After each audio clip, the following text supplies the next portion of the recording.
Evangelho de Marcos, capítulo 1. As boas notícias acerca de Jesus Cristo, a mensagem, começam aqui, seguindo ao pé da letra o livro do profeta Isaías. Observem com atenção. Enviei meu mensageiro adiante de vocês. Ele preparará a estrada para vocês. Trovão no deserto, preparem-se para a chegada de Deus. Tornem o caminho plano e reto.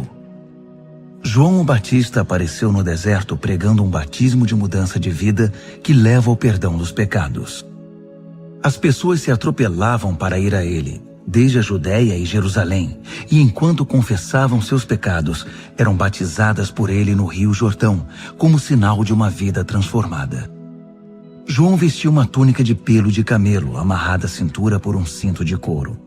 Alimentava-se de gafanhotos e mel silvestre. Sua pregação era esta: o mais importante está por vir. O protagonista deste drama, perante o qual sou um simples figurante, mudará a vida de vocês. Eu os batizo aqui no rio, mudando a velha vida de vocês pela vida no reino. O batismo dele, com o Espírito Santo, irá mudá-los de dentro para fora. Nessa época, Jesus de Nazaré apareceu na Galileia e foi batizado por João no Jordão. Assim que saiu da água, Jesus viu o céu aberto e o Espírito de Deus, à semelhança de uma pomba, descendo sobre ele.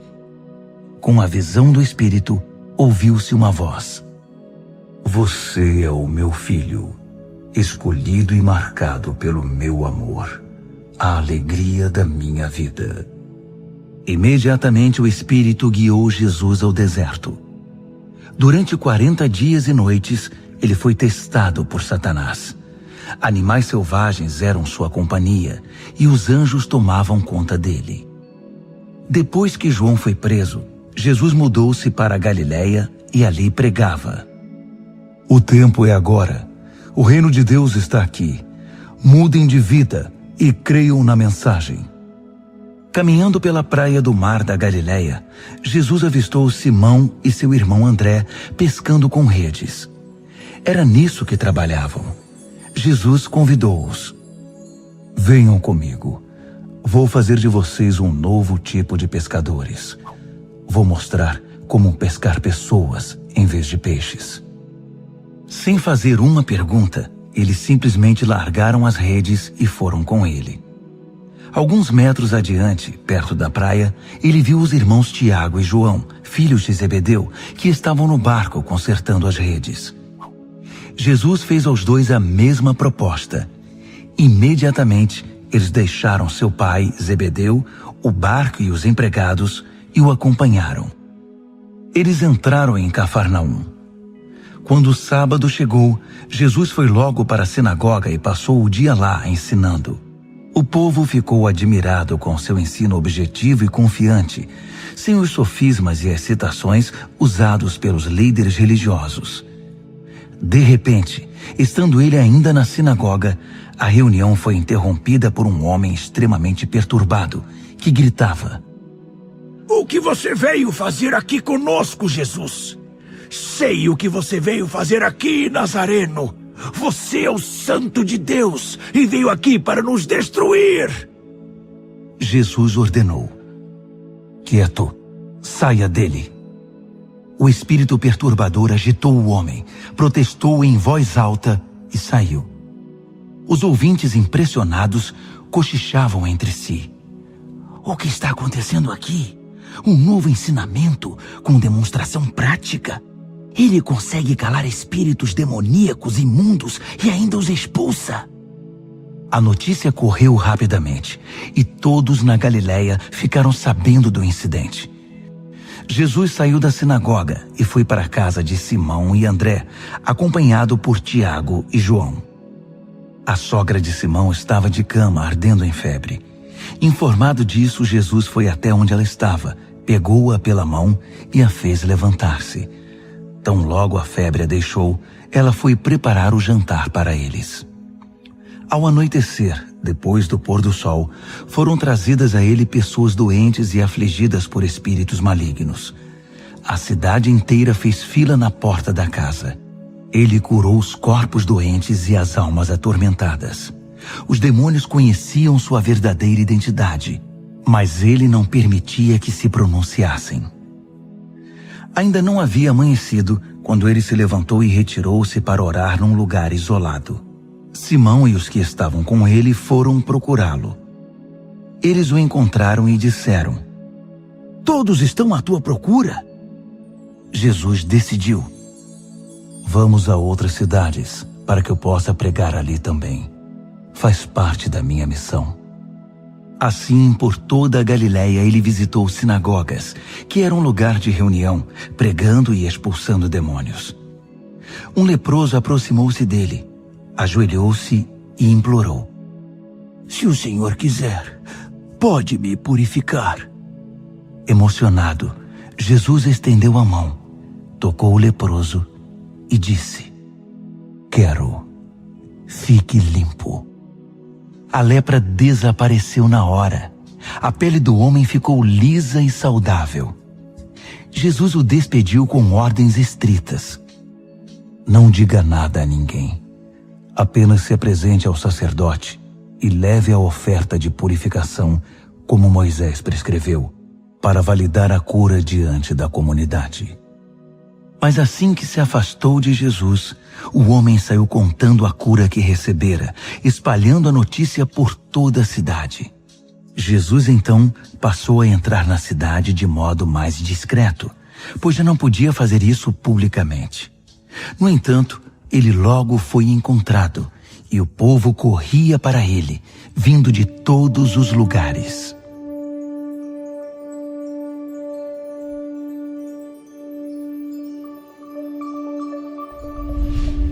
Marcos, capítulo 2. Passados alguns dias, Jesus voltou para Cafarnaum, e a notícia de que ele havia voltado logo se espalhou.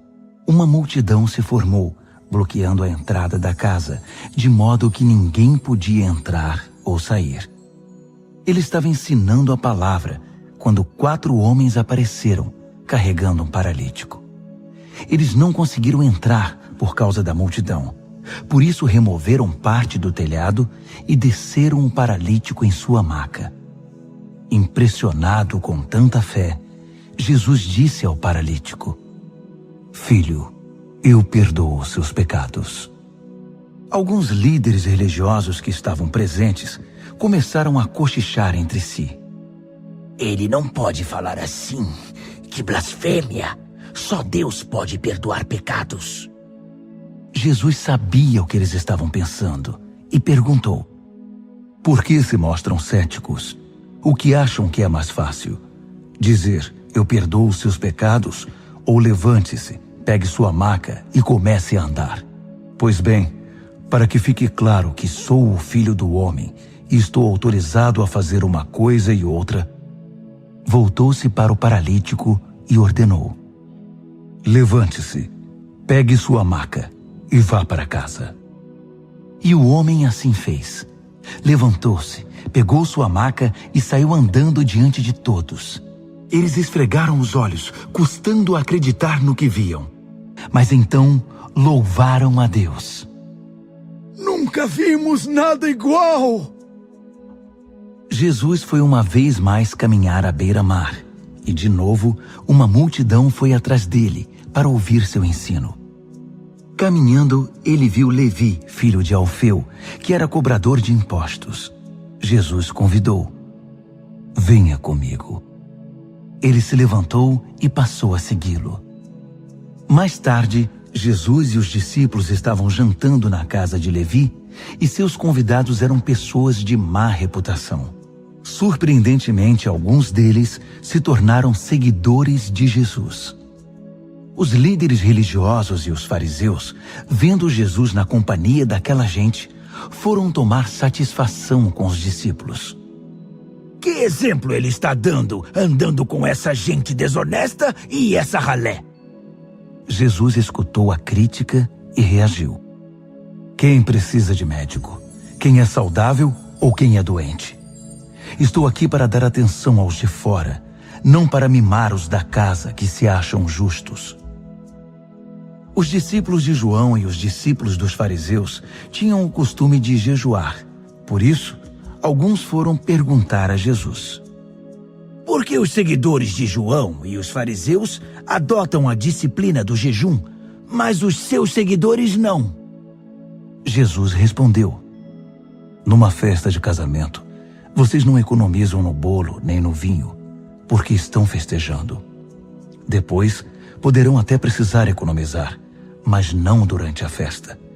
Enquanto o noivo e a noiva estão com vocês, é tudo alegria.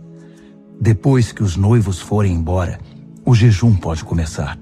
Ninguém joga água fria na fogueira enquanto tem gente em volta. Essa é a vinda do reino. Ele continuou: ninguém corta um cachecol de seda para remendar uma roupa velha. Usa-se um remendo que combine. Ninguém guarda vinho em garrafas rachadas.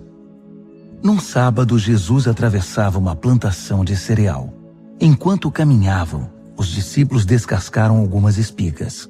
Os fariseus reclamaram com Jesus: seus discípulos estão quebrando as regras do sábado. Jesus reagiu: é mesmo? Vocês nunca leram o que Davi e seus companheiros fizeram quando estavam com fome?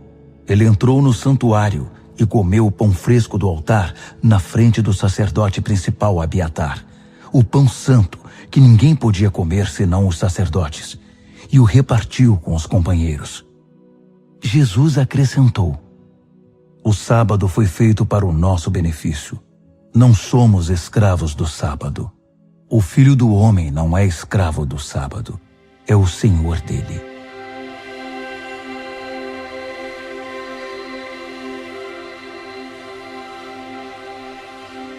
Marcos, capítulo 3. Depois disso, ele voltou à sinagoga e estava ali um homem que tinha uma das mãos aleijada. Os fariseus estavam de olho para ver se ele iria curá-lo, quebrando o sábado. Ele disse ao homem da mão aleijada: fique aqui, onde todos possam vê-lo. Então ele perguntou aos presentes: que atitude é coerente com o sábado? Fazer o bem ou o mal? Ajudar as pessoas ou deixá-las sem ajuda? Ninguém disse nada. Ele os encarou um a um, indignado com a religiosidade inflexível deles, e então ordenou ao homem: estenda a mão. Ele a estendeu. Ela ficou perfeita. Os fariseus se retiraram imediatamente, discutindo como unir forças com os partidários de Herodes para acabar com Jesus. Jesus partiu com seus discípulos para o mar, só para sair dali. Mas uma multidão imensa foi atrás dele. Gente da Galiléia, da Judéia, de Jerusalém, da Idumeia, da região próxima do Jordão e das vizinhanças de Tiro e Sidom. Um mundaréu de gente desejosa de conhecer ao vivo aquele de quem tanto tinham ouvido falar. Ele recomendou aos discípulos que tivessem um barco preparado. Assim, não seria atropelado pela multidão. Pelo fato de ele haver curado muitas pessoas, todos os que sofriam de algum mal se acotovelavam para chegar o mais perto possível dele e tocá-lo. E no caso dos espíritos malignos, quando o reconheciam, caíam e gritavam: você é o Filho de Deus! Mas Jesus não dava atenção a eles. Fazia-os calar, proibindo-os de dizer em público quem ele era. Ele subiu a uma montanha e convidou alguns para o acompanhar. Foram juntos, e ali ele escolheu 12 e os designou apóstolos. Jesus os reuniu para enviá-los a proclamar a palavra. Também lhes daria autoridade para expulsar demônios. Os 12 são: Simão. Jesus mais tarde chamou Pedro, que significa rocha. Tiago, filho de Zebedeu. João, irmão de Tiago. Jesus passou a chamar os irmãos Zebedeu de Boanerges, que significa filhos do trovão. André, Filipe, Bartolomeu, Mateus, Tomé, Tiago, filho de Alfeu, Tadeu, Simão o Zelote, Judas Iscariotes, que o traiu. Jesus foi para casa e, como sempre, uma multidão se formou em volta. Era tanta gente pedindo ajuda que ele não tinha tempo nem para comer. Alguns parentes, informados da situação, foram tirá-lo de lá, até pela força, se necessário. Eles suspeitavam que Jesus estava perdendo o juízo. Os líderes religiosos de Jerusalém espalharam o boato de que ele estava praticando magia negra, fazendo truques diabólicos para impressionar o povo, mostrando poder espiritual. Jesus contestou a calúnia. Faz sentido um demônio lutar contra outro demônio? Satanás expulsaria o próprio Satanás? Uma família que vive brigando se desintegrará. Se Satanás expulsa Satanás, não irá se destruir? Acham que é possível, em plena luz do dia, entrar na casa de um homem forte e acordado e roubar seus bens sem amarrá-lo primeiro? Amarrem-no e então poderão roubá-lo. Faço aqui uma advertência. Não há nada dito ou feito que não possa ser perdoado. Mas se vocês persistirem nas calúnias contra o Espírito Santo de Deus, estarão deliberadamente rejeitando aquele que perdoa, rompendo relações com aquele que os sustenta. Ele fez essa advertência porque era acusado por eles de ter ligação com o maligno. Naquele momento, sua mãe e seus irmãos apareceram. Estando do lado de fora, mandaram um recado, dizendo que queriam falar com ele. Ele estava cercado pela multidão quando recebeu o recado. Sua mãe e seus irmãos estão lá fora à sua procura. Jesus respondeu: Quem vocês acham que são minha mãe e meus irmãos? Olhando ao redor para cada um dos que estavam sentados à sua volta, ele declarou: Estão bem aqui na frente de vocês. Esses são minha mãe e meus irmãos. Mais vale a obediência que laços de sangue. Quem faz a vontade de Deus é meu irmão, irmã e mãe.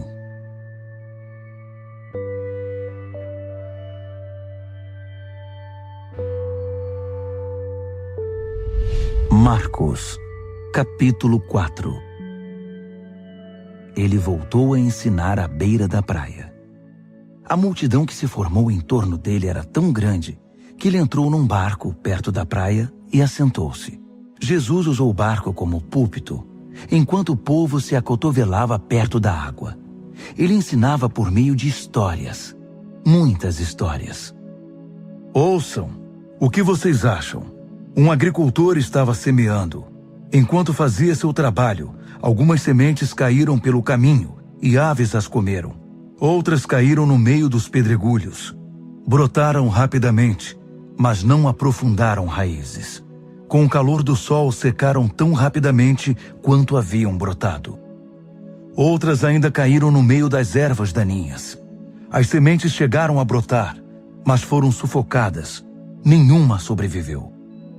Por fim, algumas, porém, caíram em boa terra e floresceram, produzindo uma colheita que superou todas as expectativas. Vocês estão entendendo?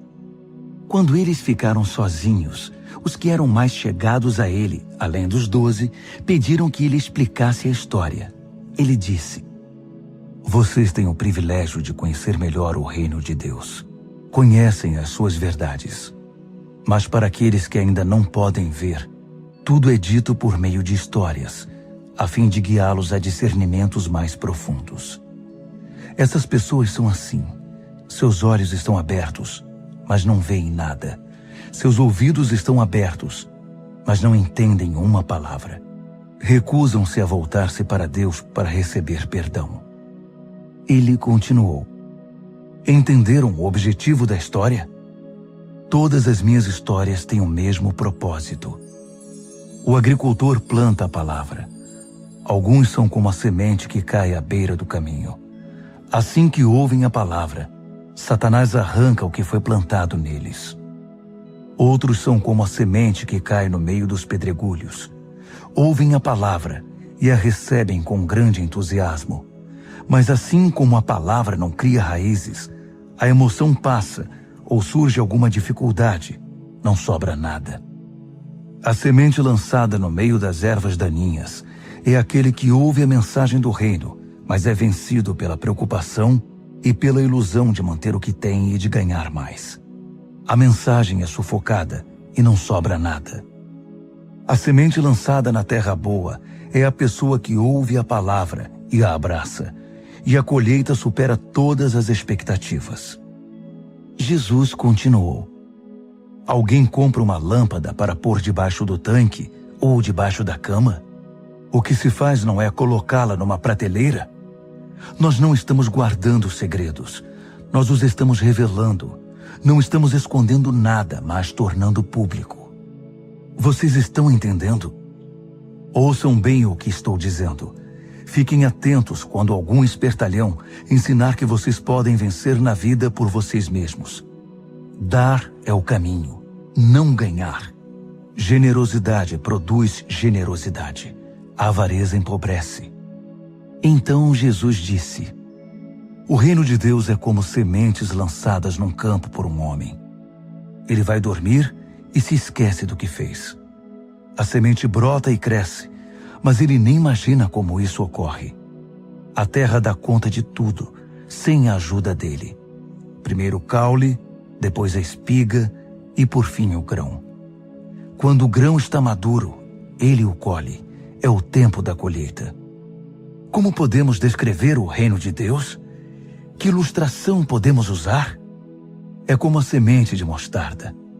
É uma das menores sementes, mas uma vez plantada, germina e cresce tanto que os pássaros fazem ninhos em seus ramos e abrigam-se à sua sombra.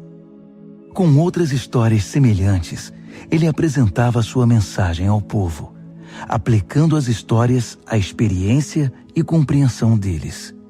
Ele sempre contava uma história.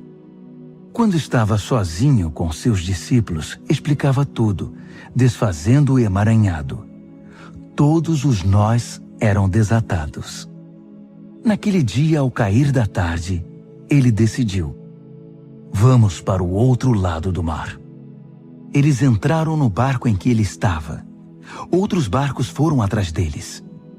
De repente, uma tempestade violenta os envolveu. As ondas invadiam a embarcação, ameaçando afundá-la, enquanto Jesus, com a cabeça sobre um travesseiro, dormia na popa do barco. Os discípulos o acordaram, implorando: mestre, não vais fazer nada! Nós vamos morrer! Jesus acordou e ordenou ao vento que se acalmasse. Ele disse ao mar: quieto, sossegue. O vento virou brisa e o mar ficou em plena calmaria.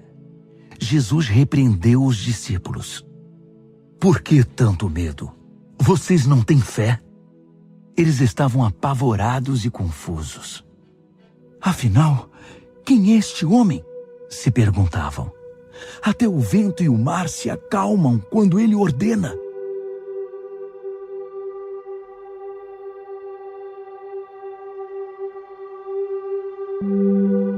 Marcos, capítulo 5.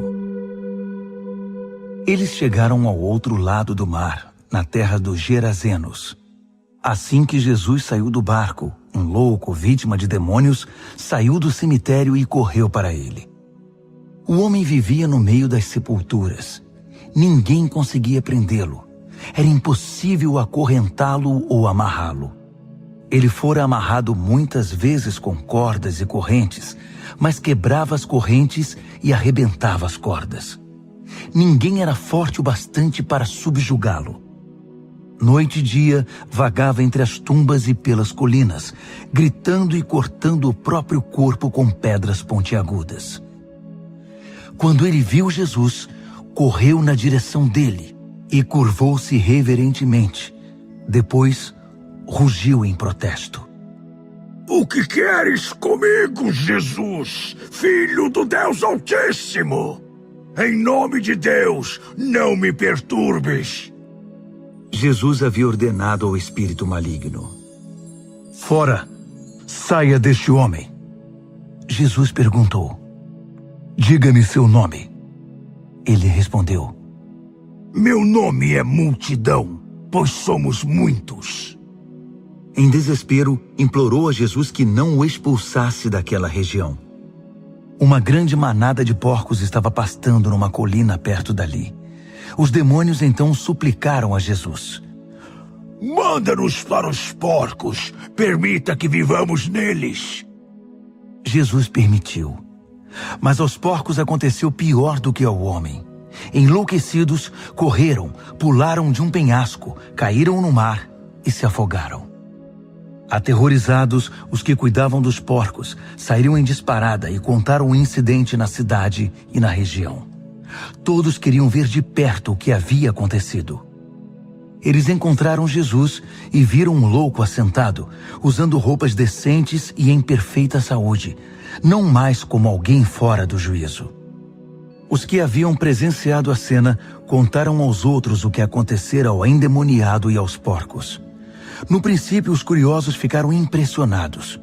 Depois, ficaram revoltados por causa dos porcos que haviam perdido e imploraram a Jesus que saísse dali e nunca mais voltasse. Jesus estava indo para o barco e o homem que fora liberto dos demônios pediu para acompanhá-lo, mas o mestre não o permitiu. Em vez disso, aconselhou: "Vá para casa, para seu povo. Conte-lhes o que o mestre, num gesto de misericórdia, fez por você." O homem voltou e, na área das 10 cidades, dava testemunho do que Jesus havia feito por ele. Ele se tornou o assunto da cidade. Após a travessia, uma imensa multidão formou-se à beira-mar. Um dos líderes da sinagoga, chamado Jairo, foi falar com Jesus. Ajoelhou-se diante dele e suplicou: "Minha filhinha está à beira da morte. Vem comigo e impõe as mãos sobre ela para que melhore." Jesus foi com ele e a multidão inteira os acompanhou, apertando-o e empurrando-o. Uma mulher que estava sofrendo de hemorragia havia 12 anos ouviu falar de Jesus. Muitos médicos haviam tratado dela, mas sem sucesso. Levaram todo o seu dinheiro e a deixaram pior que antes. Ela esgueirou-se por trás dele e tocou sua roupa. Ela pensava: "Basta eu tocar em sua roupa para ficar boa." No momento em que o tocou, a hemorragia parou.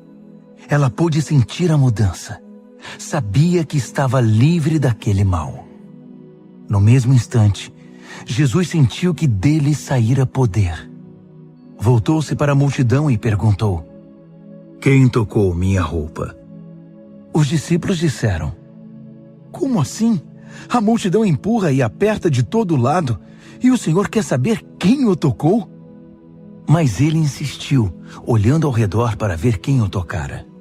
A mulher, sabendo o que havia acontecido e que o havia tocado, tremendo de medo, ajoelhou-se diante dele e contou toda a história. Jesus lhe disse: "Filha, você se arriscou por causa da sua fé e agora está curada. Tenha uma vida abençoada. Seja curada da sua doença."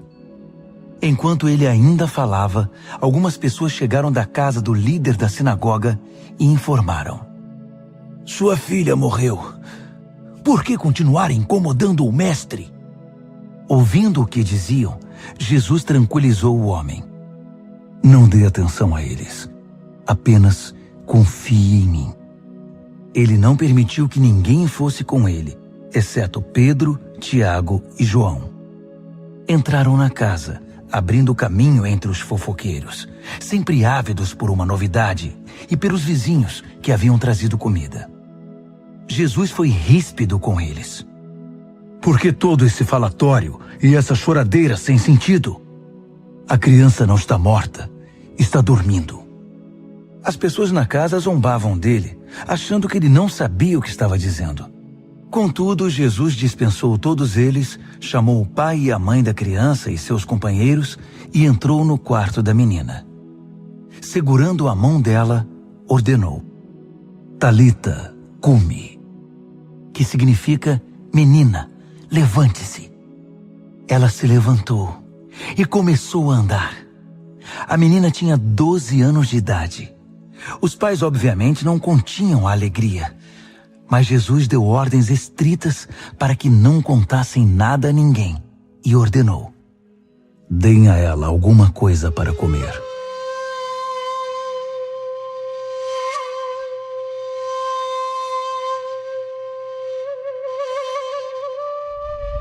Marcos, capítulo 6. Quando partiu dali, Jesus voltou para sua cidade. Seus discípulos o acompanharam. No sábado, ele começou a ensinar na sinagoga.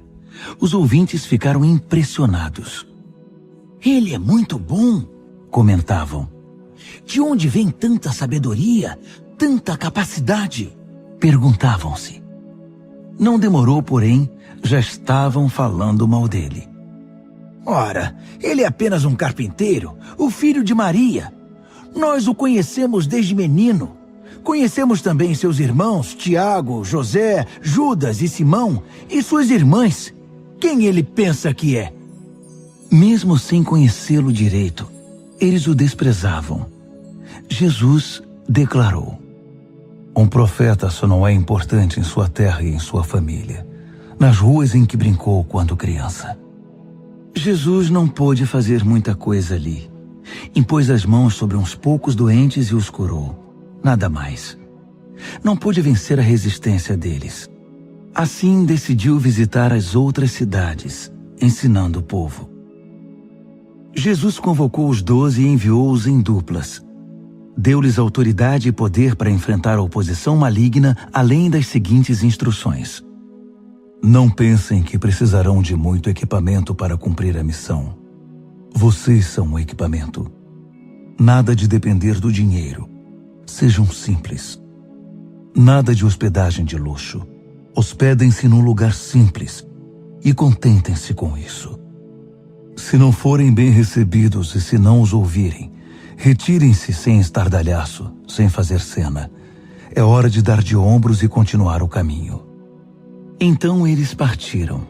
Em alegre tom de urgência, anunciaram uma mudança radical de vida. Por onde passaram, expulsaram demônios e levaram saúde aos doentes, ungindo o corpo e curando a alma. Herodes tinha conhecimento de tudo isso, porque o nome de Jesus estava na boca de todo mundo. O rei dizia: esse deve ser João o Batista, que voltou dos mortos. Por isso é capaz de fazer milagres. Outros discordavam. Não, é Elias. Outros ainda opinavam. É um profeta, exatamente como os profetas dos tempos antigos. Herodes, porém, insistia. Tenho certeza de que é João. Eu o decapitei e agora ele está de volta, vivo.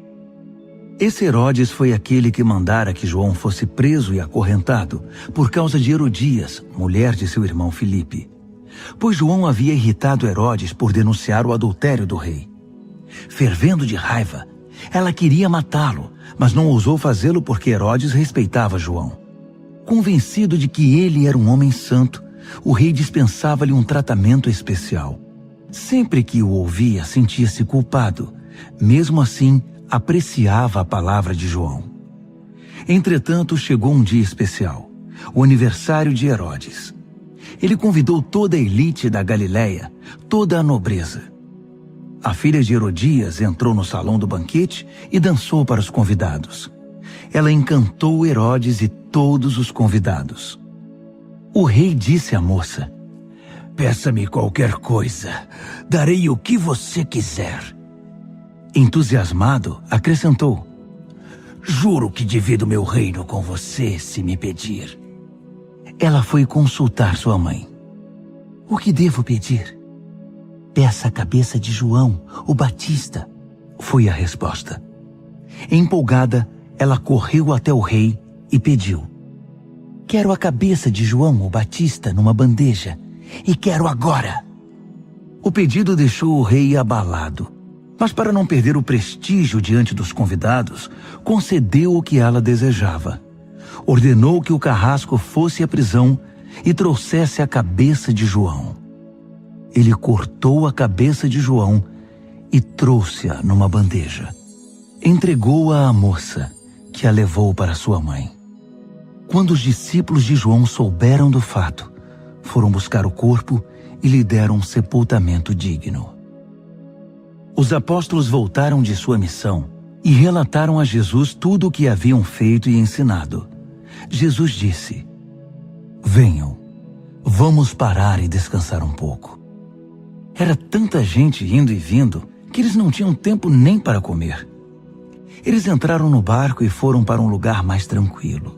Entretanto, alguém os viu partindo, e a notícia se espalhou. Muita gente saiu correndo das cidades vizinhas e chegou ao lugar de destino antes deles. Quando Jesus saiu do barco, uma multidão imensa o aguardava. Ao ver todo aquele povo, ele ficou comovido. Afinal, eram como ovelhas sem pastor. Ele imediatamente pôs-se a ensiná-los. Já no cair da tarde, os discípulos viram que Jesus estava se alongando e o interromperam. "Estamos no meio do nada e está ficando tarde. Despede o povo para que eles saiam e consigam o que comer nas redondezas." Jesus respondeu: "Vocês vão dar comida a eles." Eles perguntaram: "É sério? Mesmo que gastemos uma fortuna?" Mas ele não estava brincando. "Quantos pães vocês têm? Verifiquem." Não demorou para saberem. 5 pães e 2 peixes, informaram. Jesus mandou que todos se assentassem em grupos de 50 ou de 100 na grama verde. Ele tomou os 5 pães e os 2 peixes, olhou para o céu, orou, abençoou o pão, partiu e entregou tudo aos discípulos, que por sua vez o repartiram com o povo. Ele fez o mesmo com o peixe. Todos comeram e ficaram satisfeitos. Os discípulos recolheram 12 cestos de sobras, e os que participaram da refeição foram cerca de 5.000. Terminada a refeição, Jesus insistiu em que os discípulos entrassem no barco e fossem para Betsaida, enquanto ele despedia o povo. Em seguida, ele subiu a uma montanha para orar. Tarde da noite, o barco já estava longe, e Jesus ainda estava em terra. Ele podia ver a dificuldade de seus companheiros com os remos, pois o vento estava contra o barco. Por volta das 4 horas da madrugada, Jesus foi na direção deles, andando sobre o mar.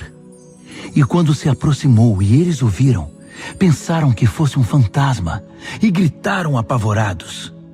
Jesus tratou de tranquilizá-los. "Calma, sou eu. Não tenham medo." Assim que ele entrou no barco, o vento cessou. Eles ficaram perplexos, coçando a cabeça e tentando entender tudo o que havia acontecido. Não haviam entendido o que ele fizera na hora da refeição. Estavam com o coração endurecido. Concluíram a travessia, ancoraram o barco em Genezaré e lá o deixaram. Assim que pisaram em terra, a notícia rapidamente se espalhou. O povo correu até onde eles estavam, trazendo doentes em macas. Para onde quer que ele fosse, aldeia, cidade ou rota de comércio, os doentes eram levados até um local público. Eles imploravam que Jesus lhes permitisse tocar pelo menos na orla de sua roupa. E todos que a tocavam eram curados.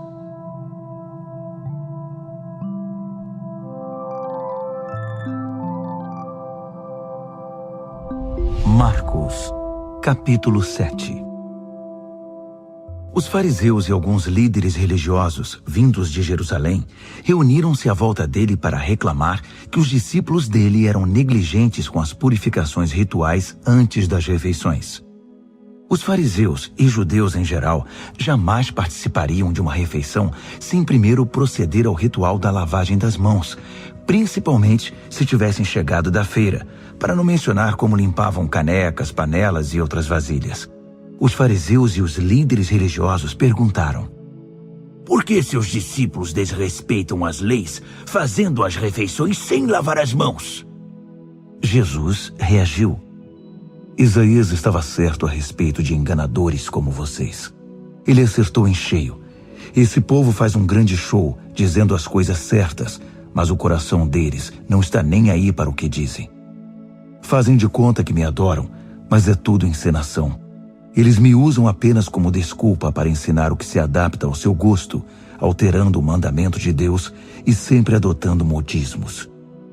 Ele continuou: que conveniente, não? Vocês se livram do mandamento de Deus para seguir os modismos religiosos sem serem incomodados. Moisés disse claramente: respeitem seu pai e sua mãe. Disse também: quem desrespeitar o pai ou a mãe será morto. Mas vocês driblam o mandamento, alegando que é perfeitamente aceitável dizer ao pai ou à mãe: vou ofertar a Deus a ajuda financeira que eu deveria dar a vocês. Assim, vocês se livram da obrigação que têm para com os pais. Vocês anulam a palavra de Deus e a trocam por suas próprias regras. Vocês são especialistas nesse tipo de coisa. Dirigindo-se à multidão, ele acrescentou: ouçam agora, todos vocês. Prestem bastante atenção. Não é o que vocês comem que contamina a vida. É o que sai de vocês. Essa é a verdadeira contaminação. Ele voltou para casa depois de falar à multidão e seus discípulos disseram: não entendemos. O Senhor poderia nos explicar? Jesus respondeu: vocês também? Será que não entendem? Não sabem que o que se come não pode contaminar ninguém? Pois o que se come não vai para o coração, mas para o estômago. É digerido e depois é eliminado. Com isso, Jesus desafiou as minuciosas leis dietéticas dos judeus, afirmando que todos os alimentos podem ser comidos. Ele continuou: o que contamina é o que sai da pessoa.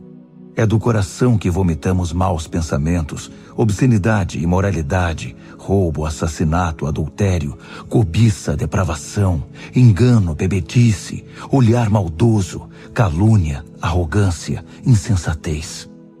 Essa é a verdadeira contaminação. Dali Jesus partiu e foi para os arredores de Tiro. Entrou numa casa para não ser encontrado, mas a notícia de sua chegada se espalhou. Ele estava dentro de casa quando uma mulher, cuja filha era perturbada por um espírito maligno, ficou sabendo de sua presença ali. Ela se ajoelhou aos seus pés, implorando ajuda. A mulher era grega, cirofenícia de nascimento, e pediu que ele curasse sua filha. Ele disse: espere sua vez. Os filhos devem ser alimentados primeiro.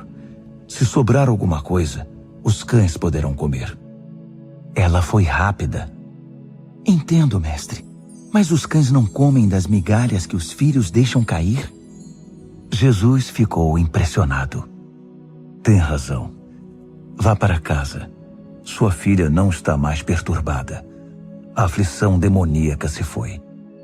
Ela foi para casa e encontrou a filha tranquila na cama, livre daqueles tormentos.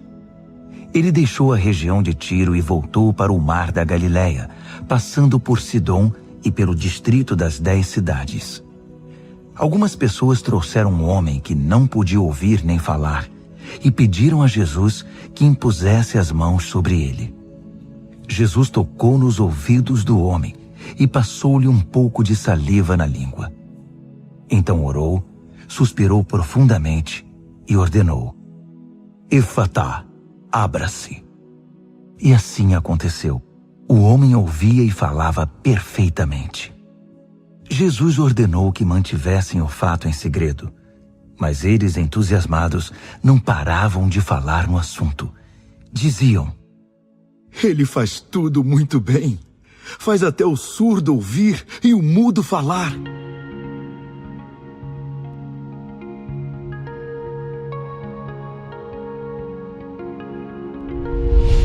Marcos, capítulo 8.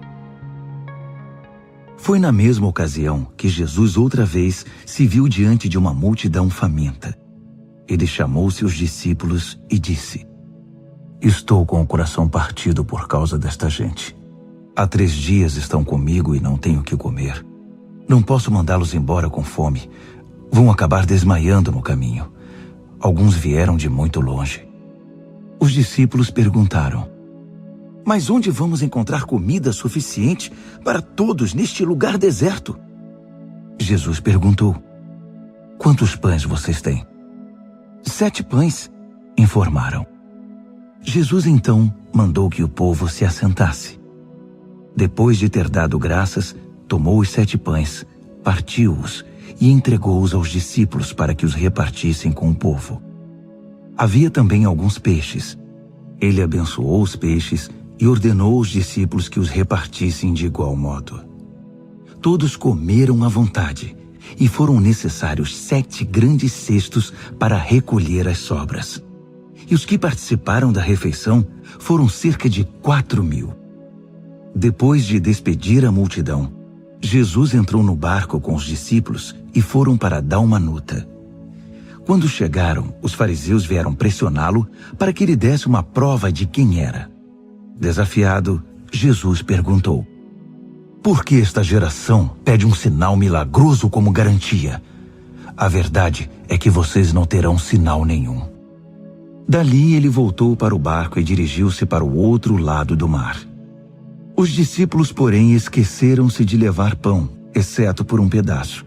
Aproveitando a oportunidade, Jesus aconselhou-os: Fiquem de olho no fermento dos fariseus e dos partidários de Herodes. Pensando que ele os repreendia por haverem esquecido o pão, começaram a culpar um ao outro. Percebendo o que se passava, Jesus perguntou: Por que estão discutindo por haverem esquecido o pão? Não entenderam ainda? Não conseguem perceber? Não se lembram dos 5 pães que demos aos 5.000? Quantos cestos de sobras vocês recolheram? Eles responderam: 12.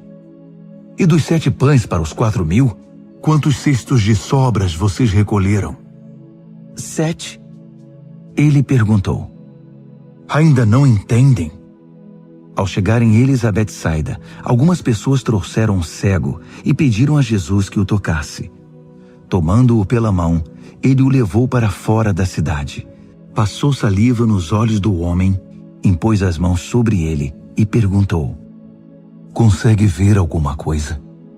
Ele olhou para cima e disse: Vejo homens, só que eles parecem árvores andando. Jesus voltou a impor as mãos sobre ele. Dessa vez, o homem percebeu que havia recuperado completamente a visão. Agora via tudo com perfeição. Jesus mandou-o para casa, advertindo: Não entre na cidade. Jesus e seus discípulos visitaram as cidades ao redor de Cesareia de Filipe. Enquanto caminhavam, ele perguntou: Quem o povo diz que eu sou? Eles responderam: Alguns pensam que é João o Batista, outros acham que é Elias. Há quem pense que é algum dos profetas. Ele insistiu: E vocês, quem acham que eu sou? Pedro declarou: Tu és o Cristo, o Messias. Jesus pediu que guardassem segredo, que não dissessem nada a ninguém. Em seguida, resolveu explicar algumas coisas. É necessário que o Filho do Homem seja maltratado, levado a julgamento e declarado culpado pelos líderes do povo, sacerdotes e líderes religiosos. Que seja morto e 3 dias depois ressuscite. Ele falava de modo simples e claro para que todos entendessem. Pedro, porém, protestou, segurando-lhe o braço. Vendo que os discípulos hesitavam em aceitar os fatos, Jesus repreendeu Pedro. Pedro, saia do meu caminho. Fora, Satanás. Você não tem ideia de como Deus trabalha. Reunindo uma multidão e seus discípulos, Jesus disse: Quem quiser seguir-me, tem de aceitar minha liderança. Quem está na garupa não pega na rédea. Eu estou no comando. Não fujam do sofrimento. Abracem-no. Sigam-me e mostrarei a vocês como agir. Autoajuda não é ajuda. O autossacrifício é o caminho, o meu caminho, para ser realmente salvo. Qual é a vantagem de conquistar tudo o que se deseja e perder a si mesmo? O que vocês teriam para dar em troca da própria alma?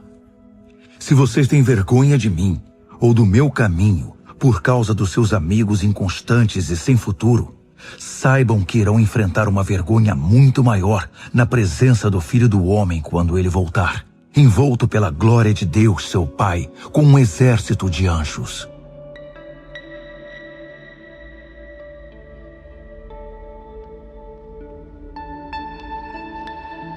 Marcos, capítulo 9. Então ele foi para casa dizendo: Não é sonho. Alguns de vocês aqui verão tudo isso acontecer. O reino de Deus chegando com força total. 6 dias depois, 3 dos discípulos viram isso acontecer. Jesus levou Pedro, Tiago e João a um alto monte. Ali sua aparência mudou diante deles. Suas roupas brilhavam intensamente, de uma brancura tal que ninguém seria capaz de produzir. De repente, eles perceberam que Elias e Moisés estavam ali também, conversando com Jesus. Então Pedro interrompeu a conversa. Rabi, que grande momento! Que tal se construíssemos 3 memoriais na montanha? Um para o Senhor, um para Moisés e um para Elias. Ele falava sem pensar, apavorado e maravilhado com o que via. Naquele instante, uma nuvem brilhante os envolveu, e da nuvem ouviu-se uma voz. Este é meu filho, marcado pelo meu amor. Ouçam-no. No minuto seguinte, os discípulos olharam ao redor, esfregando os olhos. Não estavam vendo mais ninguém a não ser Jesus. Enquanto desciam a montanha, Jesus os fez prometer que guardariam o segredo. Não digam nada a ninguém sobre o que viram, até que o Filho do Homem levante-se dos mortos.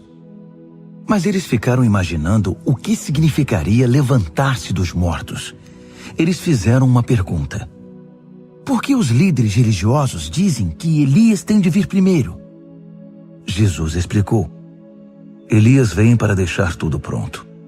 A verdade, porém, é que Elias já veio, mas eles não o reconheceram. Eles o desprezaram, assim como irão tratar o Filho do Homem. De acordo com as Escrituras, ele sofrerá terrivelmente. Será torturado e tratado com desprezo. Quando desceram a montanha para se reunir aos outros discípulos, viram-se rodeados por uma multidão imensa que debatia com os líderes religiosos. Assim que viu Jesus, o povo ficou animado. Correram para ele e o saudaram. Ele perguntou: O que está acontecendo? Por que toda esta agitação? Um homem da multidão respondeu: Mestre, eu trouxe meu filho que foi deixado mudo por um demônio. Toda vez que o demônio se aposta dele, joga-o ao chão. O menino baba, range os dentes e fica rígido como uma tábua. Falei com teus discípulos, esperando que o libertassem, mas não puderam. Jesus suspirou inconformado. Mas que geração! Vocês não conhecem Deus. Até quando vou ter de aguentar esse tipo de coisa? Quantas vezes ainda vou ter de passar por isso? Tragam o menino aqui. Eles o trouxeram. Quando o demônio viu Jesus, apossou-se do menino, que ficou babando e se contorcendo no chão. Jesus perguntou ao pai do menino: Há quanto tempo isso acontece? Desde que era pequeno. Muitas vezes o demônio o joga no fogo ou no rio para matá-lo. Se o Senhor puder fazer alguma coisa, tenha misericórdia e nos ajude. Jesus disse: Se eu puder, tudo é possível para quem tem fé. Assim que Jesus disse essas palavras, o pai do menino exclamou: Eu creio, mas me ajude a vencer as minhas dúvidas. Percebendo que a plateia ficava cada vez maior, Jesus deu ordens expressas ao espírito maligno. Espírito mudo e surdo, eu ordeno, sai dele e não volte. Com muito estardalhaço o espírito saiu. O menino estava pálido como um defunto, de modo que as pessoas começaram a dizer: Ele está morto! Mas tomando-o pela mão, Jesus o levantou. O menino ficou em pé. Depois que chegaram a casa, os discípulos perguntaram a Jesus: Por que não podemos expulsar o demônio? Ele respondeu: Não há outro meio de se livrar desse tipo de demônio, a não ser com oração. Saindo dali, viajaram pela Galiléia. Jesus não queria que ninguém soubesse de seu paradeiro, pois queria ensinar seus discípulos. Ele anunciou: o Filho do Homem está para ser traído por gente que não quer nada com Deus. Eles o matarão, mas 3 dias depois ele aparecerá, vivo. Eles não sabiam do que ele estava falando, mas tinham medo de perguntar. Eles foram para Cafarnaum. Já em casa, ele perguntou: o que vocês discutiam pelo caminho? O silêncio foi constrangedor, porque eles estavam discutindo sobre quem deles era o maior. Ele se assentou, chamou os 12 e disse: saibam que quem quiser ser o primeiro ficará por último e será servo de todos. Ele pôs uma criança no meio da sala e, pegando-a nos braços, disse: quem recebe uma dessas crianças como eu estou fazendo, recebe-me também. Mais que isso, recebe o próprio Deus que me enviou. Então, João disse a Jesus: Mestre, vimos um homem usando o teu nome para expulsar demônios e o impedimos, porque ele não é do nosso grupo. Jesus reprovou-os: não o impeçam. Ninguém pode usar meu nome para fazer algo bom e poderoso e no momento seguinte afastar-se de mim. Se ele não é inimigo, é aliado. Qualquer um que lhes der um copo d'água em meu nome está do nosso lado, e Deus levará isso em conta. Mas quem prejudicar esses que são como crianças, intimidando-os ou tirando proveito da simplicidade deles, logo irá desejar nunca ter feito isso. Seria melhor jogar-se no meio do mar com uma pedra amarrada ao pescoço. Se sua mão ou seu pé os atrapalha na caminhada com Deus, é melhor cortá-los e jogá-los fora. É preferível viver mutilado ou aleijado do que ter 2 mãos e 2 pés que o levem para a fornalha de fogo eterno. Se seu olho desvia sua atenção de Deus, arranque-o e jogue-o fora. É preferível viver com apenas um olho do que ter uma visão perfeita no fogo do inferno. Todos cedo ou tarde irão passar por um fogo purificador, mas vocês serão preservados das chamas eternas. Por isso, preservem-se. Vivam sempre em paz.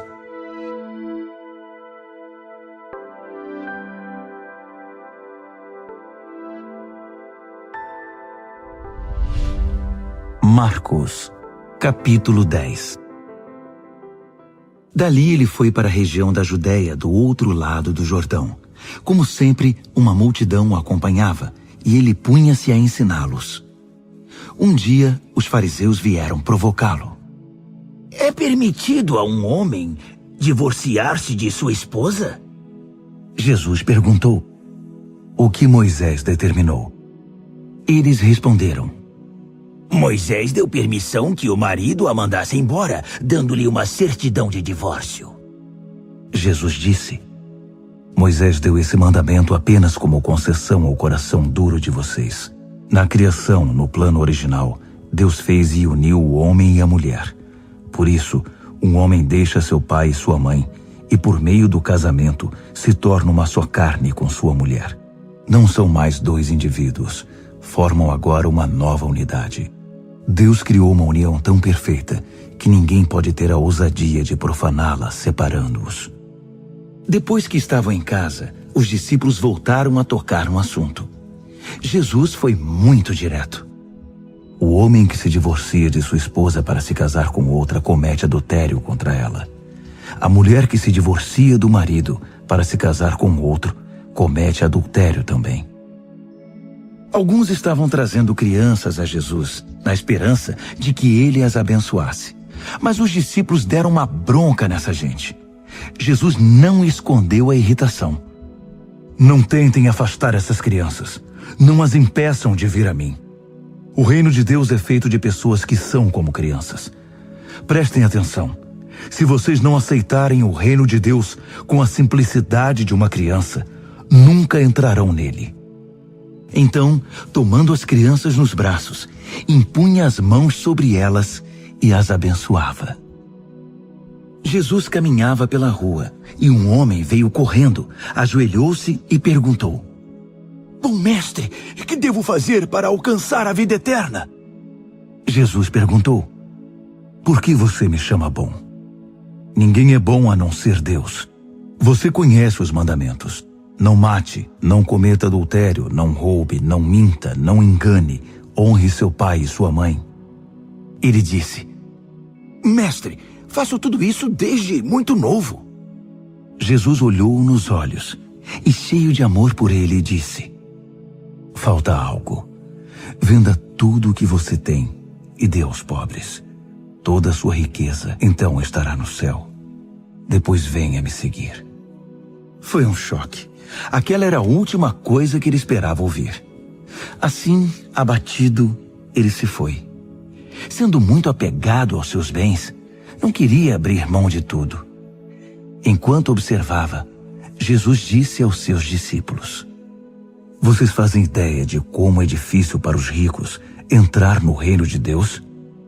Os discípulos foram pegos de surpresa, mas Jesus continuou: vocês não imaginam como é difícil. É mais fácil um camelo passar pelo fundo de uma agulha. Os discípulos ficaram chocados. Se é assim, quem tem chance? Perguntaram. Jesus olhou bem firme para eles e disse: ninguém tem chance se pensam que conseguirão pelo esforço próprio. A única maneira é deixar Deus agir. Só Ele tem o poder de fazer. Pedro então lhe disse: nós deixamos tudo para te seguir. Jesus disse: guardem isto. Ninguém que sacrifique casa, irmãos, irmãs, mãe, pai, filhos, propriedades, seja o que for, por minha causa e por causa da mensagem, sairá perdendo. Eles terão tudo de volta, multiplicado muitas vezes em casas, irmãos, irmãs, mães, filhos e propriedades, mas também em problemas. Terão ainda o prêmio da vida eterna. Aí está de novo a grande inversão. Muitos primeiros serão últimos, e muitos últimos primeiros. De volta à estrada, eles foram para Jerusalém. Jesus ia adiante, e eles o seguiam, confusos e um pouco amedrontados. Ele chamou os 12 e disse: ouçam-me com atenção. Estamos a caminho de Jerusalém. Quando chegarmos lá, o Filho do Homem será entregue aos mestres da lei e aos líderes religiosos. Eles irão condená-lo à morte. Eles o entregarão aos romanos, que irão zombar dele, cuspir nele, torturá-lo e matá-lo. Mas depois de 3 dias, ele se levantará vivo. Tiago e João, filhos de Zebedeu, foram falar com Jesus. Mestre, queremos que o Senhor faça algo por nós. Verei se posso fazer. Eles pediram: permite que tenhamos os lugares de maior honra na tua glória, um à tua direita e outro à esquerda.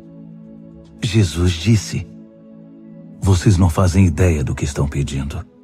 Vocês são capazes de beber do cálice que estou para beber e de receber o batismo que estou para receber? Sem dúvida, disseram eles. Por que não?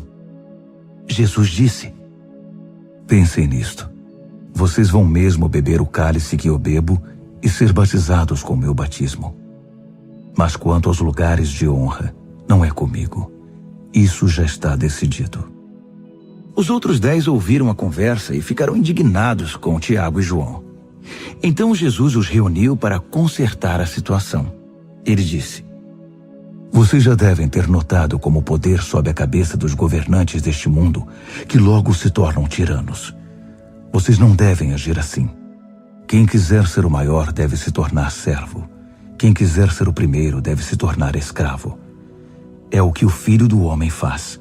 Ele veio para servir, não para ser servido, e para dar a própria vida para salvar muita gente. Depois de passarem algum tempo em Jericó, Jesus saiu da cidade, seguido pelos discípulos e por uma multidão. E um mendigo cego chamado Bartimeu, filho de Timeu, estava sentado à beira do caminho. Quando ele soube que Jesus o Nazareno passava por ali, começou a gritar: Filho de Davi! Jesus! Misericórdia! Tem misericórdia de mim! Muitos tentaram fazê-lo calar, mas ele gritava ainda mais alto: Filho de Davi! Tem misericórdia de mim! Jesus parou e ordenou: Tragam-no aqui. Eles foram chamá-lo. Hoje é o seu dia. Ele está chamando você. Levante-se. Jogando longe sua capa, ele ficou em pé e foi até Jesus. Jesus perguntou: "O que você quer de mim?" O cego respondeu: Senhor, eu quero ver. "Siga seu caminho. Sua fé salvou e curou você", disse Jesus. No mesmo instante, ele recuperou a visão e seguia Jesus estrada fora.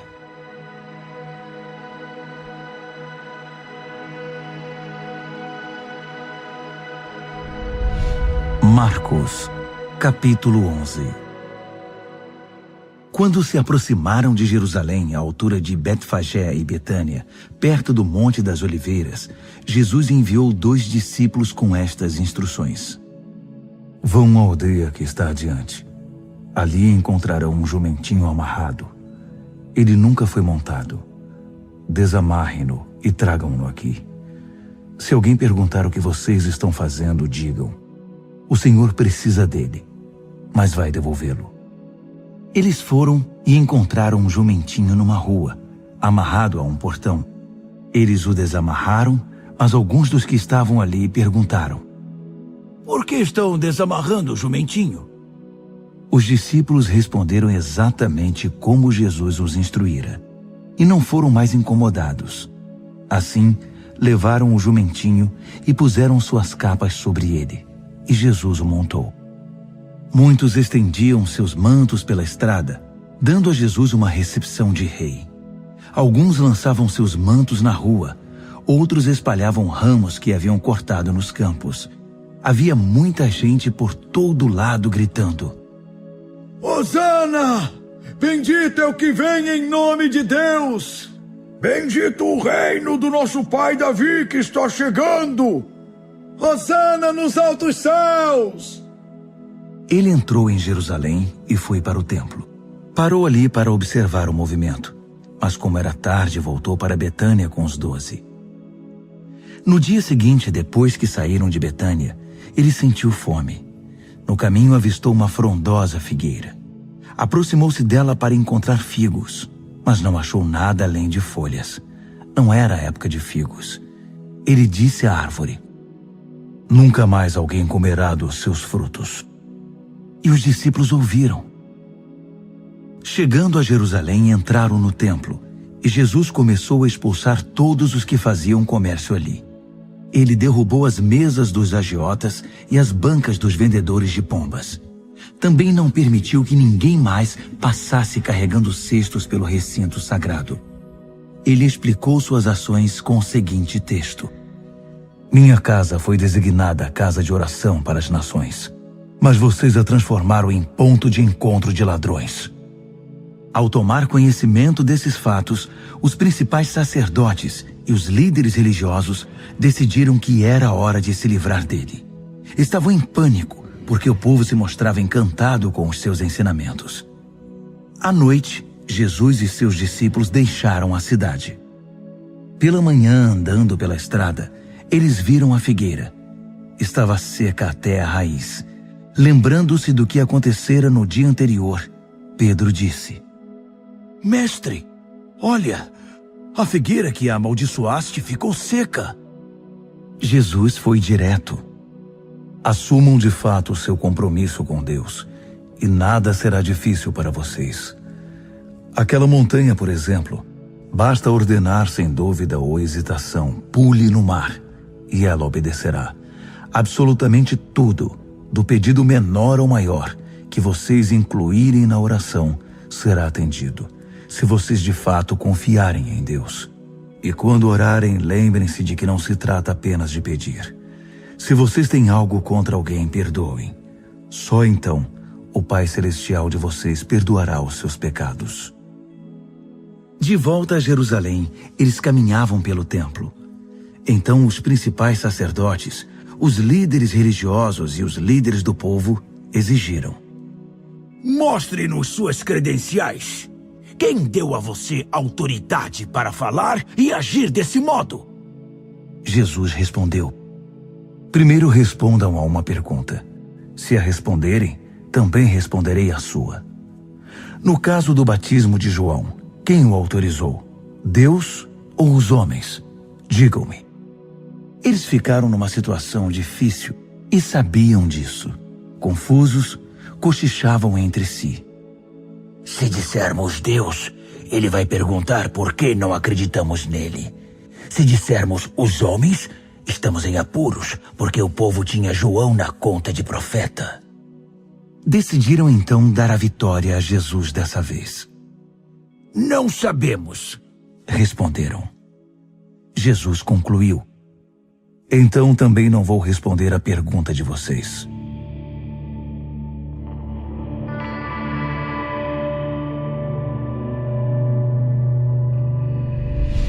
Marcos, capítulo 12. Em seguida, Jesus começou a lhes contar algumas histórias. Um homem plantou uma vinha, cercou-a, fez um tanque de espremer uvas, construiu uma torre de vigilância, arrendou-a aos lavradores e saiu em viagem. Quando chegou a época da colheita, ele enviou um empregado para receber sua parte nos lucros. No entanto, os lavradores o agarraram, espancaram e mandaram embora de mãos vazias. Ele mandou outro empregado que também foi agredido e humilhado. Depois enviou outro, que foi assassinado. O mesmo aconteceu com muitos outros. Uns foram agredidos, outros assassinados. Restava apenas um que podia ser enviado, seu filho amado. Já quase sem esperanças, decidiu enviar o próprio filho, pensando: meu filho eles vão respeitar. Mas os lavradores perceberam a oportunidade. Esfregaram as mãos cheios de cobiça e disseram: esse é o herdeiro. Vamos matá-lo e ficar com a vinha. Então o agarraram e mataram, e depois jogaram o corpo fora da vinha. O que vocês acham que o proprietário da vinha irá fazer? Isso mesmo, vai se livrar dessa gente. Depois arrendará a vinha a outros. E vocês podem confirmar nas Escrituras. A pedra que os pedreiros rejeitaram é agora a principal. Isso é obra de Deus. Nós esfregamos os olhos, custando a crer nisso.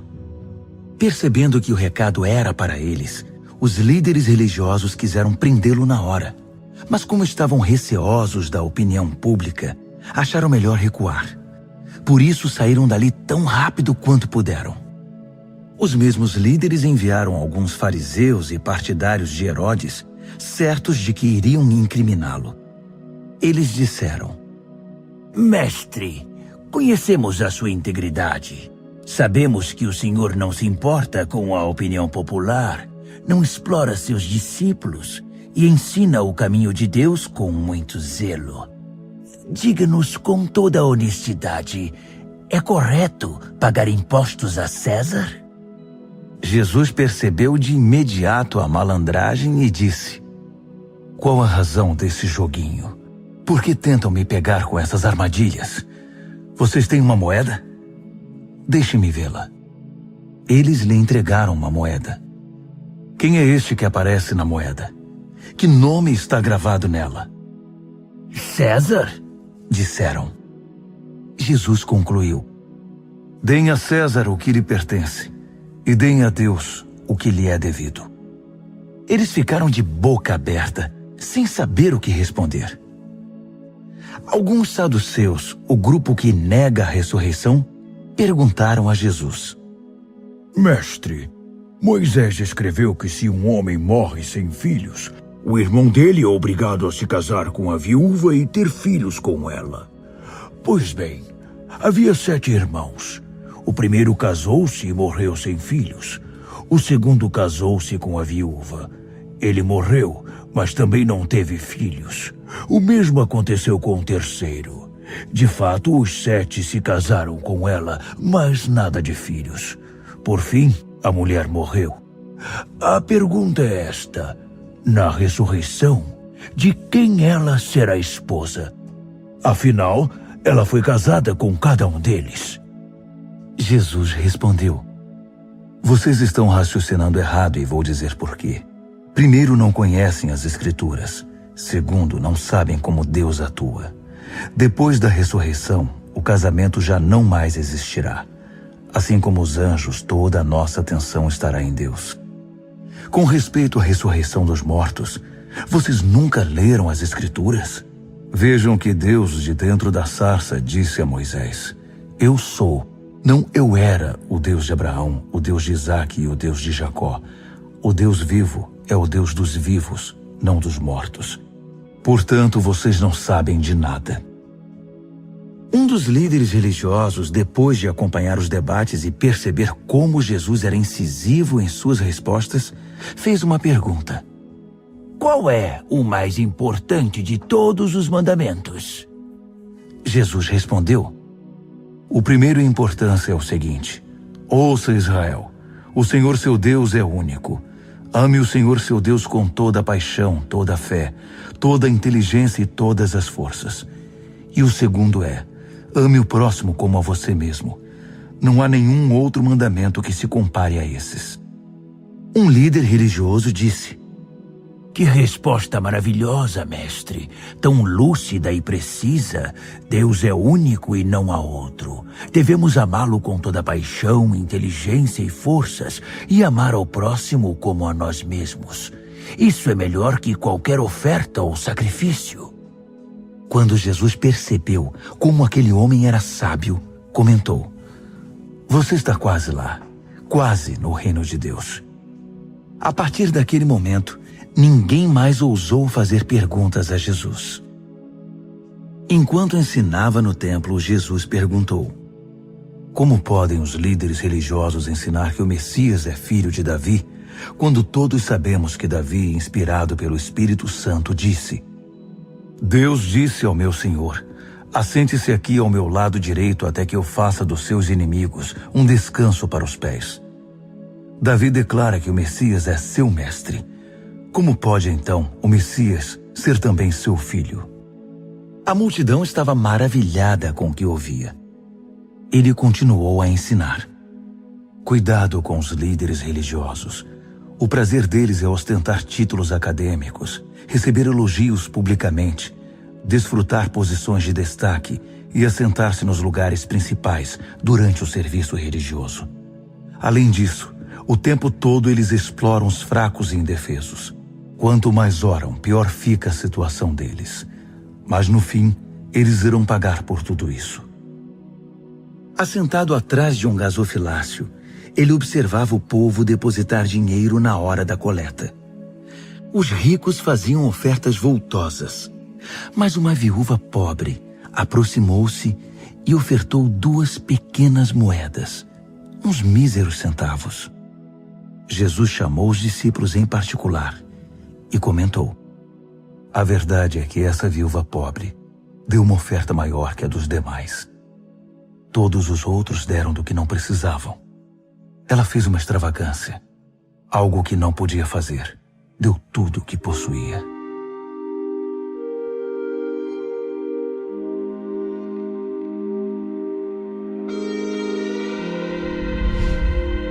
Marcos, capítulo 13. Jesus saía do templo quando um dos discípulos chamou sua atenção. Mestre, olhe essas pedras, essas construções. Jesus disse: Vocês estão impressionados com essa arquitetura grandiosa? Tudo isso será um monte de ruínas até a última pedra. Mais tarde, enquanto ele estava sentado no Monte das Oliveiras, num local de onde podia avistar o templo, Pedro, Tiago, João e André foram conversar com ele. Quando essas coisas vão acontecer? Que sinal teremos de que tudo caminha para um desfecho? Jesus explicou: Cuidado com os falsos profetas do fim dos tempos. Muitos líderes com identidade falsa alegarão: Eu sou o Messias. Eles vão enganar muita gente. Quando ouvirem falar de guerras e ameaças de guerra, não entrem em pânico. Serão notícias comuns, não um sinal do fim. Haverá cada vez mais guerras entre as nações e conflitos entre os líderes. Em vários lugares haverá terremotos e fome. Mas tudo isso é nada comparado com o que está por vir. Fiquem atentos, pois vocês serão levados aos tribunais, e tudo irá de mal a pior. Vocês serão torturados, e todos perseguirão os que levam o meu nome. Vocês serão postos como sentinelas da verdade. A mensagem tem de ser pregada em todo o mundo. Quando traírem vocês e os levarem aos tribunais, não se preocupem com o que dizer. Quando chegar o momento, digam o que estiver no coração. O Espírito Santo dará testemunho por intermédio de vocês. Haverá irmão matando irmão, pai matando filho, filho matando os pais. Todos odiarão vocês por causa do meu nome. Fiquem firmes. Isso é necessário. Fiquem firmes até o fim. Vocês não ficarão desamparados, pois serão salvos. Estejam preparados para fugir quando virem a besta da profanação, estabelecida onde nunca deveria estar. Quem lê não terá dificuldade de entender o que estou falando. Quando isso acontecer, se vocês estiverem na Judéia naquele tempo, corram para as colinas. Se estiverem trabalhando no quintal, não voltem para buscar nada em casa. Se estiverem no campo, não voltem para buscar agasalho. As grávidas e as que amamentam sofrerão mais. Orem para que isso não aconteça no inverno. Serão dias difíceis. Nada parecido aconteceu desde que Deus fez o mundo, nem depois haverá. Se esses dias de aflição seguissem o curso normal, ninguém suportaria. Mas por causa dos escolhidos de Deus, a aflição será encurtada. Se alguém anunciar, aqui está o Messias, ou apontar, lá está ele, não caiam nessa. Falsos messias e pregadores mentirosos surgirão aos montes. Suas credenciais impressionantes e seus deslumbrantes espetáculos, se possível, iludiriam até os escolhidos de Deus. Fiquem atentos, pois eu os avisei com antecedência. Após aqueles tempos difíceis, o sol perderá o seu brilho, a lua ficará nublada, as estrelas cairão do céu e os poderes cósmicos sofrerão abalo. Então todos irão ver o Filho do Homem chegar em grande estilo. Seu esplendor encherá o céu. Ninguém deixará de ver. Ele enviará seus anjos, que ajuntarão os escolhidos de Deus dos 4 cantos da terra, desde os lugares mais distantes. Aprendam a lição da figueira. Quando percebem que ela começou a florescer e verdejar, vocês sabem que o verão está chegando. O mesmo acontecerá com vocês. Quando virem os sinais, saberão que não demorará muito. Levem isso a sério. Não estou me dirigindo apenas às gerações futuras, mas a vocês também. Esta era continua até que todas essas coisas aconteçam. O céu e a terra vão desaparecer, mas as minhas palavras jamais. Querem saber o dia e a hora? A verdade é que ninguém sabe, nem os anjos do céu, nem mesmo o Filho, só o Pai. Portanto, fiquem atentos, pois vocês não sabem o momento exato. É como um homem que vai viajar e deixa a casa sob a responsabilidade dos empregados, cada qual com uma tarefa, e põe o porteiro para vigiar. Portanto, permaneçam em seu posto vigiando. Vocês não sabem a que horas o dono da casa vai voltar. De noite, à meia-noite, ao cantar do galo ou pela manhã. Vocês não vão querer que ele apareça sem aviso e os encontre dormindo no posto. Por isso reforço a advertência. Permaneçam em seus postos. Vigiem.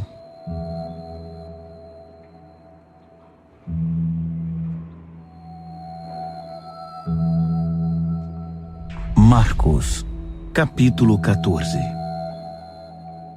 Dali a 2 dias começaria a festa da Páscoa, com 8 dias de duração, e a festa dos pães sem fermento. Os principais sacerdotes e líderes religiosos estavam procurando um modo de prender Jesus e matá-lo. Eles concordaram em que não deveriam fazer isso durante a semana da Páscoa. Não queremos iniciar uma guerra, disseram. Jesus estava em Betânia como convidado de Simão, o leproso. Enquanto jantava, uma mulher apareceu com um frasco de perfume muito caro. Abrindo o frasco, ela derramou o perfume sobre a cabeça de Jesus. Alguns convidados ficaram indignados. Que desperdício! Esse perfume poderia ser vendido pelo valor do salário de 1 ano e o dinheiro distribuído entre os pobres. Eles fuzilavam a mulher com os olhos. Jesus, porém, disse: Deixem-na em paz. Por que vocês a incomodam? Ela acaba de fazer algo tão maravilhoso para mim. Os pobres estarão sempre aí, todos os dias, mas eu não. Sempre que quiserem, poderão fazer algo por eles, mas não para mim. Ela fez o que pôde, quando pôde. Ungiu meu corpo para o sepultamento. Tenho certeza de uma coisa: em qualquer lugar do mundo em que a mensagem for pregada, o que ela fez aqui será lembrado e admirado. Então Judas Iscariotes, um dos 12, procurou o sacerdote principal, determinado a trair Jesus. Eles mal podiam acreditar no que ouviam e lhe prometeram uma boa recompensa. Ele ficou apenas esperando o momento certo de entregá-lo. No primeiro dia da festa dos pães sem fermento, dia de preparar o sacrifício da Páscoa, os discípulos perguntaram a Jesus: "Onde queres que preparemos a ceia da Páscoa?" Ele orientou 2 dos discípulos: "Vão para a cidade. Um homem com um jarro de água encontrará vocês. Sigam-no. Perguntem ao proprietário da casa em que ele entrar. O mestre quer saber em qual aposento ele poderá comer a ceia da Páscoa com seus discípulos. O homem mostrará a vocês uma sala no 2º andar, espaçosa, limpa e arrumada. Façam ali os preparativos." Os discípulos foram para a cidade e tudo aconteceu como ele lhes dissera. Eles prepararam ali a refeição pascal. Depois do pôr do sol, ele chegou com os 12. Quando estavam à mesa, Jesus disse: "Tenho algo difícil, mas importante a dizer. Um de vocês me trairá. Alguém que, neste momento, come comigo." Chocados, começaram a dizer um após o outro: "Eu não." Ele respondeu: "É um dos 12, alguém que come sempre comigo. O Filho do Homem sofrerá a dor da traição, já prevista nas Escrituras. Até aí nenhuma surpresa. Mas ai do traidor do Filho do Homem. Melhor que ele nunca tivesse nascido." Durante a refeição, depois de tomar o pão e abençoá-lo, Jesus o partiu, deu-o aos discípulos e disse: "Tomem, isto é meu corpo." Tomando o cálice e dando graças a Deus, entregou-o a eles também, e todos beberam. Ele disse: "Isto é meu sangue, a nova aliança de Deus, derramado em favor de muitos. Não beberei vinho outra vez até o dia em que o beber no reino de Deus." Então eles cantaram um hino e foram para o Monte das Oliveiras. Jesus alertou-os: "Por causa do que vai acontecer comigo, vocês irão se dispersar. Isso é para cumprir um texto das Escrituras que diz: Vou ferir o pastor, e as ovelhas ficarão desorientadas. Mas depois que eu ressuscitar, irei adiante de vocês para a Galileia." Mas Pedro, todo afoito, declarou: "Ainda que todo mundo fuja, eu não fugirei." Jesus respondeu: "Não tenha tanta certeza. Ainda esta noite, antes que o galo cante 2 vezes, você vai me negar 3 vezes." Pedro protestou, falando sem pensar: "Ainda que eu tenha de morrer contigo, jamais te negarei." Todos os outros disseram o mesmo. Então eles foram para um jardim chamado Getsêmani. Jesus disse aos discípulos: "Fiquem aqui, enquanto vou orar mais adiante." Levando consigo Pedro, Tiago e João, ele mergulhou em grande agonia e declarou: "A tristeza que sinto é uma tristeza de morte. Fiquem aqui e vigiem comigo." Indo um pouco mais adiante, prostrou-se no chão e orou: "Paizinho, Pai, tu podes me livrar. Afasta este cálice de mim. Mas, por favor, não seja o que eu quero, mas sim o que tu queres." Quando voltou aos discípulos, encontrou os 3 dormindo e disse a Pedro: "Simão, você veio para dormir? Não pode aguentar nem 1 hora? Fiquem atentos. Orem sempre para que não caiam em tentação antes mesmo de perceber o perigo. Uma parte de você está disposta a fazer qualquer coisa por Deus, mas a outra parte simplesmente não reage. Depois disso, voltou ao seu lugar e fez a mesma oração. Retornando mais uma vez, ele os encontrou dormindo.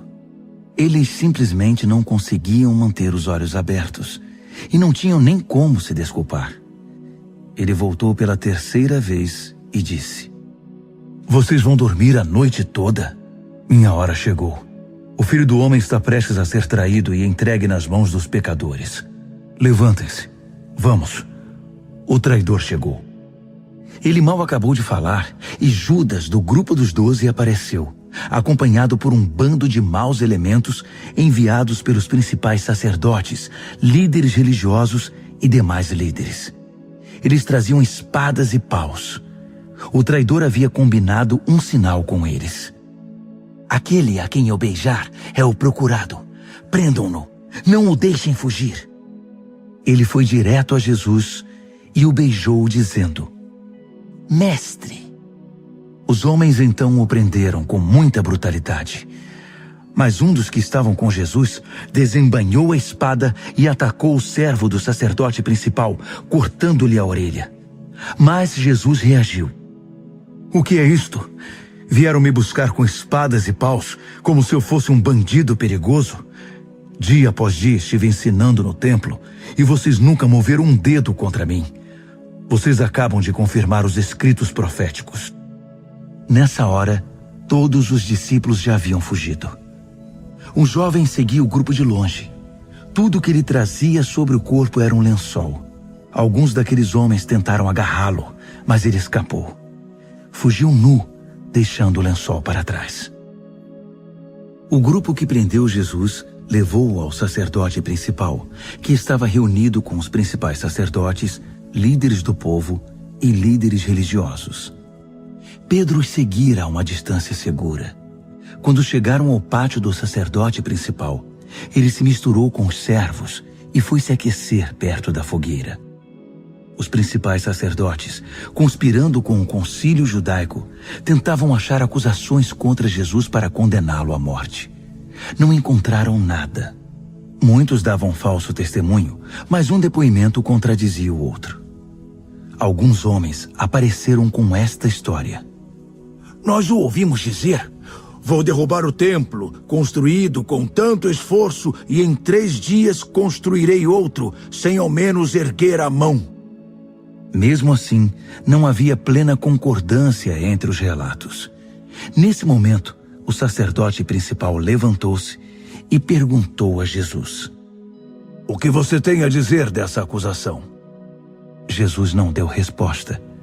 O sacerdote principal insistiu, mudando a pergunta: Você é o Messias? O Filho do Deus bendito? Jesus foi direto: Sim, eu sou, e você mesmo verá. O Filho do Homem assentado à direita do Todo-Poderoso, vindo nas nuvens do céu. Nessa hora, o sacerdote principal perdeu a compostura. Rasgando a própria roupa, gritou: Ouviram isso? Acham que precisamos de mais testemunhas? Vocês testemunharam a blasfêmia. Vão deixar que isso fique assim? Por unanimidade, eles o condenaram, e foi sentença de morte. Alguns começaram a cuspir nele. Vendaram-lhe os olhos e batiam nele, provocando: Quem bateu em você? Profetize! Os guardas levaram-no dali, sem interromper o espancamento. Enquanto isso, Pedro estava no pátio, e aconteceu que uma das empregadas do sacerdote principal, vendo Pedro se aquecer ali, olhou para ele e disse: Você estava com Jesus, o Nazareno? Mas ele negou. Não sei do que você está falando. Quando ele passou pelo pórtico, um galo cantou. A moça apontava para ele e dizia aos que estavam por ali: Ele é um deles, tenho certeza. E Pedro negou mais uma vez. Pouco depois, as pessoas ali começaram a insistir: Você tem de ser um deles. Está na cara que você é galileu. Então Pedro ficou muito nervoso e jurou: Nunca vi esse homem de quem vocês estão falando. Na mesma hora o galo cantou pela segunda vez. Pedro lembrou-se do que Jesus dissera: antes que o galo cante 2 vezes, você vai me negar 3 vezes. Sem se conter, desabou a chorar.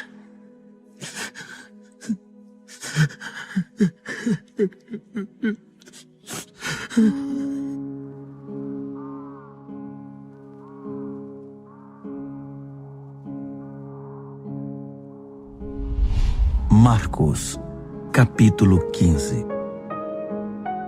À primeira luz do dia, os principais sacerdotes, os mestres da lei e os líderes religiosos convocaram uma sessão com todo o concílio judaico.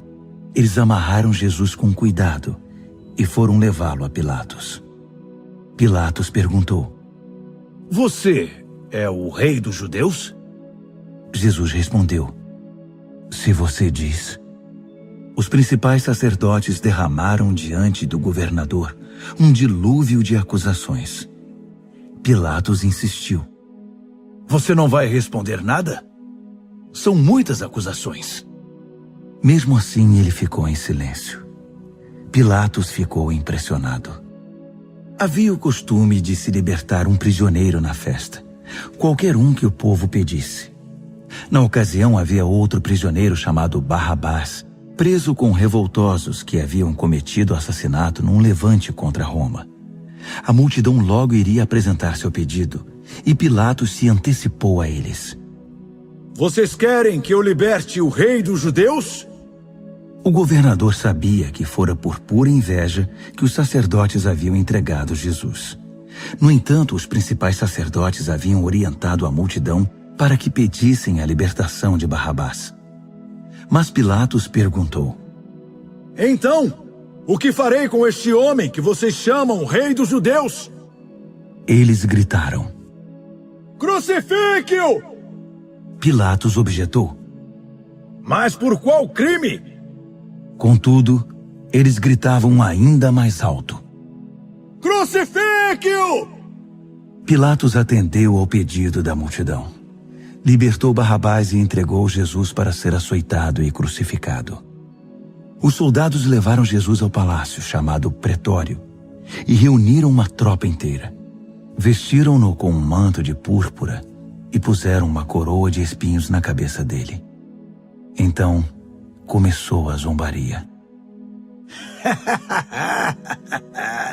Viva o rei dos judeus! Eles lhe batiam na cabeça com um bastão, cuspiam nele e se ajoelhavam diante dele, como se o reverenciassem. Quando cansaram das chacotas, tiraram-lhe o manto de púrpura e o vestiram de novo com as suas roupas. Então o levaram para crucificá-lo. Um homem estava passando de volta do trabalho, Simão de Cirene, pai de Alexandre e Rufo. Eles o obrigaram a carregar a cruz de Jesus.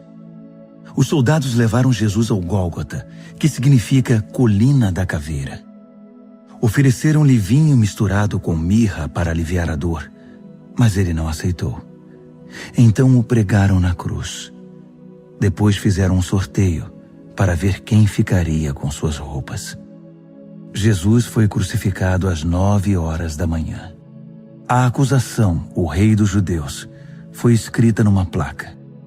Com ele crucificaram 2 criminosos, um à direita e outro à esquerda. Os que passavam caçoavam, sacudindo a cabeça e ironizando.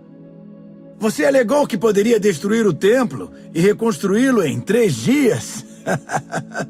Mostre agora seu poder! Salve-se! Se você é mesmo o Filho de Deus, desça da cruz!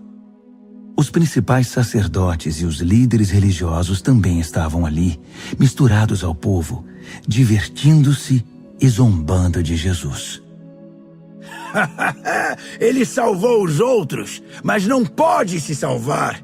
Ele é mesmo o Messias, o rei de Israel? Então, desça da cruz e todos nós acreditaremos em você. Até os que estavam crucificados com ele participavam da zombaria. Então, Do meio-dia às 3 da tarde, toda a terra ficou na escuridão.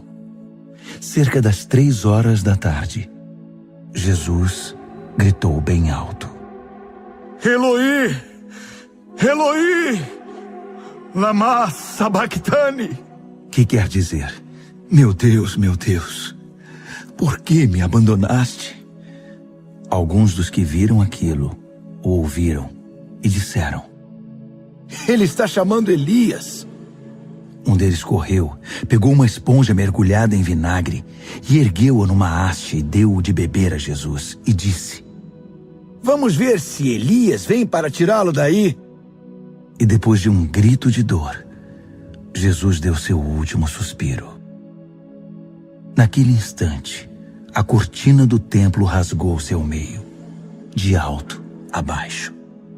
Quando o capitão da guarda viu que Jesus já não respirava mais, exclamou: Ele era o Filho de Deus. Algumas mulheres observavam à distância. Entre elas Maria Madalena, Maria, mãe do jovem Tiago e de José, e Salomé. Quando Jesus estava na Galiléia, elas o seguiam e serviam e tinham vindo com ele para Jerusalém. Mais tarde, sendo o dia da preparação, isto é, a véspera do sábado, apareceu José de Arimateia, membro respeitado do concílio judaico. Ele aguardava com expectativa a vinda do reino de Deus. Enchendo-se de coragem, procurou Pilatos e pediu o corpo de Jesus. Pilatos duvidou que ele tivesse morrido tão rapidamente e mandou o capitão verificar se Jesus estava de fato morto. Com a garantia do capitão, ele entregou o corpo a José. José havia comprado um lençol de linho. Depois, envolveu o corpo e o depositou no túmulo que havia escavado na rocha. Pôs uma grande pedra na entrada. Maria Madalena e Maria, mãe de José, observaram o sepultamento.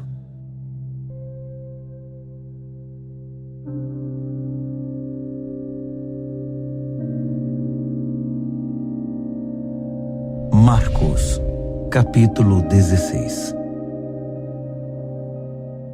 Passado o sábado, Maria Madalena, Maria, mãe de Tiago e Salomé trouxeram especiarias para embalsamar Jesus. Na manhã de domingo, assim que o sol raiou, elas foram ao túmulo. Estavam preocupadas e diziam umas às outras: Quem irá rolar a pedra do túmulo para nós? Ao chegar, elas descobriram que a pedra já havia sido rolada. Era uma pedra muito grande. Elas se aproximaram e viram um jovem vestido de branco, assentado à direita. Ficaram muito assustadas. Então, ele lhes disse: Não tenham medo. Sei que vocês procuram Jesus o Nazareno, aquele que foi crucificado. Ele ressuscitou. Não está mais aqui. Vejam vocês mesmas que o lugar está vazio. Agora podem ir. Digam aos discípulos dele e a Pedro que ele vai adiante de vocês para a Galiléia. Vocês o verão lá, exatamente como ele disse. Elas saíram o mais rápido que puderam, nervosas e ainda um tanto atordoadas. Amedrontadas, não disseram nada a ninguém. Depois de ressuscitar, Jesus apareceu bem cedo, na manhã de domingo, para Maria Madalena, a quem havia libertado de 7 demônios. Ela procurou os antigos companheiros na fé, chorando, e deu a notícia a eles. Quando ouviram que ele estava vivo e que ela o tinha visto, não acreditaram nela. Mais tarde, ele apareceu de forma diferente a 2 deles que caminhavam pelo campo. Eles voltaram e contaram aos demais, mas estes também não acreditaram no relato. Depois disso, quando os 11 estavam jantando, ele apareceu e os repreendeu severamente pela incredulidade, pois se recusavam a acreditar nos que o tinham visto ressuscitado. Então, ele ordenou: Saiam pelo mundo. Vão a toda parte e anunciem a mensagem com as boas notícias de Deus para todos. Quem crer e for batizado está salvo, Quem se recusar a crer está condenado. Estes são alguns dos sinais que acompanharão os que crerem. Eles vão expulsar demônios em meu nome, falar em novas línguas, pegar em serpentes e até beber veneno sem que nada lhes aconteça. Também vão impor as mãos sobre os enfermos e curá-los. Então o Senhor Jesus, depois de orientá-los, foi elevado ao céu e assentou-se ao lado de Deus no lugar da mais alta honra. Os discípulos saíram por toda parte pregando. O Senhor trabalhava com eles, confirmando a mensagem com provas inquestionáveis.